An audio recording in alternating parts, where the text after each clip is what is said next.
Kita lihat ada apa sebagai latar belakang dari Viko. Viko kan orang yang terkena narkoba, terus dia pakai kabarnya, pakai ganja, dan disemprot-semprot pakai macam-macam campuran yang menyebabkan cepat sekali terpengaruh pikirannya. Jadi kita menilai dia sama seperti orang narkoba. Narkoba itu orang tuanya sering ditipukan oleh narkoba. Jadi di sini juga kalau dia menipu orang lain, yaitu karena terpengaruh narkobanya. Terpengaruh dari dua segi. Terpengaruh untuk membeli narkobanya lagi, dan terpengaruh karena otaknya sudah tidak bekerja sebagaimana seharusnya. Jadi kita harus ikuti narkoba apa yang dipakai. Kalau narkobanya terlalu banyak mempengaruhi otak dengan dosis yang terlalu tinggi, maka juga sangat mudah dia juga melakukan hal-hal yang tidak terpikir dengan sempurna. Bu, tapi dengan kelakuannya seperti itu menipu banyak artis, kemungkinan besar perlu juga nggak sih Bu untuk ditindaklanjuti pemeriksaan kembali dengan sikap dia yang seperti itu? Narkoba kan dilarang. Kalau sudah dilarang, ya karena masalah hukuman kan. Jadi kita kembalikan pada penyebabnya ada narkoba. Kalau penyebabnya salah lain mungkin lain lagi. Tapi kalau penyebab narkoba, ya kita atasi narkobanya. Narkobanya salah satunya adalah hukuman. Ini kan sudah sampai penakar otaknya lagi istilahnya. Apakah bisa disembuhkan? Sebetulnya soal penyembuhan itu bisa. Apalagi kalau sifatnya narkoba tidak terlalu menetap. Maka dia dengan stop saja, coba suruh stop, tahan dia, jaga untuk di stop selama misalnya berapa minggu, itu sudah akan sembuh dengan sendirinya.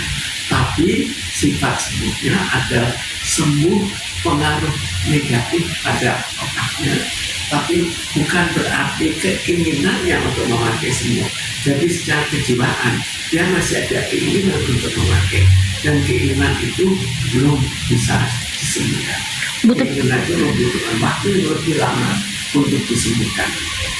Bu, efek sampingnya selain itu juga memang orang yang pengguna ataupun mantan pengguna narkotika ini lebih cenderung kayak percaya dirinya sangat tinggi kah Bu, karena dia sampai menjadikan orang-orang yang dia tipu itu untuk bahan stand up-nya dia.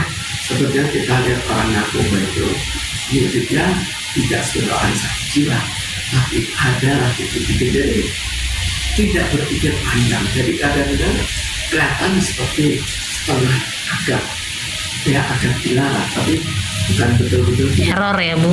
Ya, error, ada segi errornya. Jadi karena itu dia juga bersikap seperti itu, dan karena itu dia juga mudah untuk melakukan penipuan. Itu memang sifat mereka sih. Ini bisa dibilang dampak dari narkoba yang dipakai atau memang karakter bawaan? Di situ kemungkinan karakter bawaan itu ada, tapi sebagai akibat pemakaian narkoba itu lebih pasti terjadi. Berarti pengaruh pemakaian narkoba ini membuat perilaku orang tersebut berubah, Ibu? Menyimpang. Ya, otomatis mempengaruhi perilaku orang itu, mempengaruhi otaknya, mempengaruhi perilakunya. Karena itu narkoba dilarang. Bu, ini kan sampai diposting sama Nikita Willy juga Bu di sosial medianya sendiri, yang sebenarnya sih kalau buat sekelas Nikita Willy mungkin duit 28 juta itu kan kecil lah ya Bu, tutup mata. Nah, Ibu melihatnya seperti apa sih Bu? Ya jelas 28K, apalagi uangnya uang tidak halal, itu kita bayangkan itu kecil sekali. Orang yang misalnya yang terlibat korupsi besar, bagi dia kan uang juga nggak masalah. Itu hanya biasa-biasa saja. Ini juga nggak tahu kenapa kok uang sekian bagi dia, level dia, dan level ya apakah itu betul-betul halal atau tidak. Kenapa itu dibesarkan, saya nggak tahu. Iya, kenapa enggak dia malah memposting, kenapa enggak lapor polisi kalau merasa tertipu gitu loh Bu, itu yang sangat disayangkan. Ya mestinya memang kalau betul dia menyayangi uangnya dan merasa tertibnya, maka mestinya dia lapor polisi.